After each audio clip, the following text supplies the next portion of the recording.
Hey guys, so this is just an update on my GLA.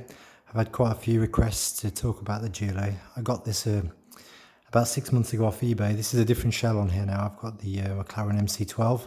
This I think is the perfect shell for this car, unless you go for the Lexan body, which I've got. But if you're running mini Z shells, this one's beautiful, and it really complements the car nicely.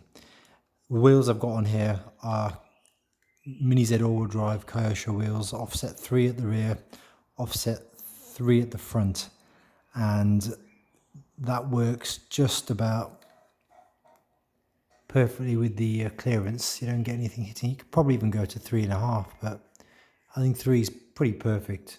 So it's just smooth mechanism on this car. So I had some issues with the servo. I broke a servo, partly down to the servo saver, which I don't trust on the GLA. It's the only thing I don't like about it, it's the servo saver. So I've now got a 5,250 kV motor in there. So the one I've got in the BZ3 is 5,500. So this pretty much puts it on the same spec.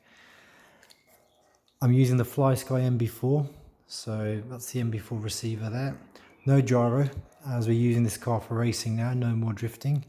Although I did just run it on the kitchen floor with these grip tyres on, and it drifted quite nicely with that much power going down. But yeah, as you can hear, the drivetrain is really smooth. I mean, I've done a video on this before. The EC is a censored EC, electric speed controller, brushless, censored speed controller. This gives it a really smooth connection with the motor. You get a real linear, smooth progression.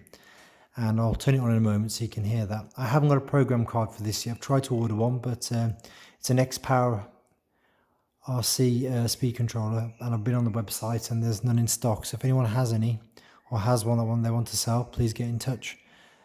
I'm using mini JST connectors to connect the speed controller and the servo, because the FlySky uses the regular Futaba plugs. The tyres I'm using are the Marco Racing products, and you can see, so these are exactly the same as my BZ3, so I tried to keep everything the same.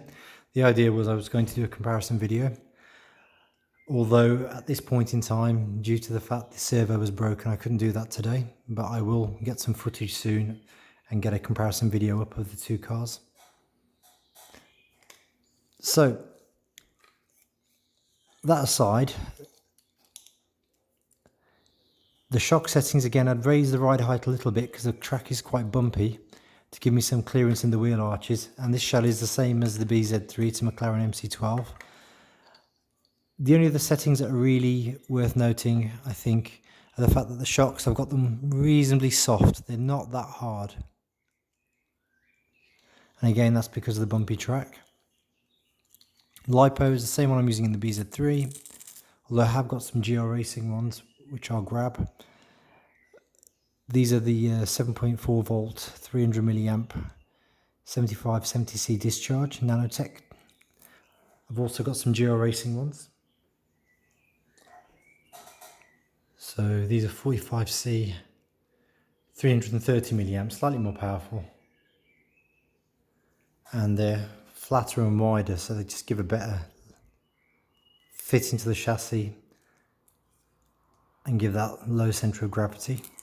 So as you can see with this car now, I think last time I'd switched the base plate back to the one,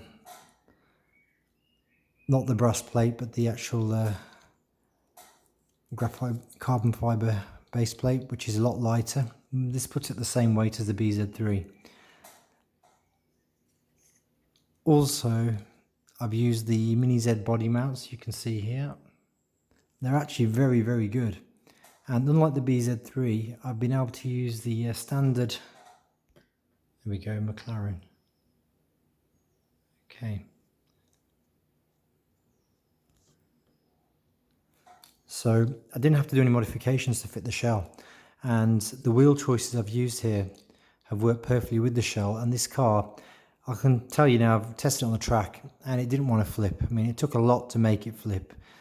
It actually was pretty stable. And I think the way this car is set up, when I compare it to the other cars, I think everything is set slightly further forwards, because I wanted to use a Savox servo here and I couldn't fit it in, but I can fit it on a AMZ, and I can fit it on an SZ, but I can't fit it on here. So I think this is all, the motor is slightly further forwards, but it does give it that more balanced feel.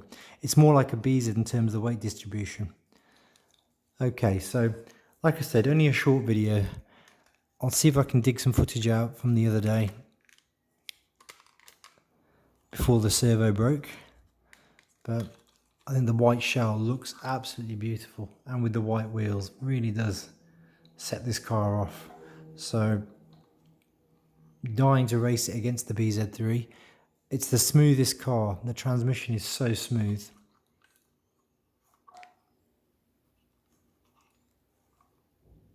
Let's see if I can get some footage of it on the kitchen floor.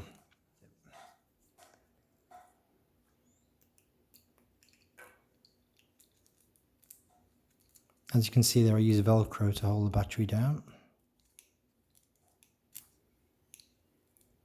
This bit of glue here is just to stop the wire unflexing and getting in the way of the steering.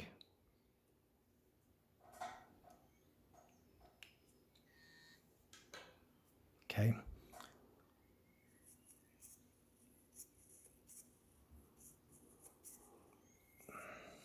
Very smooth.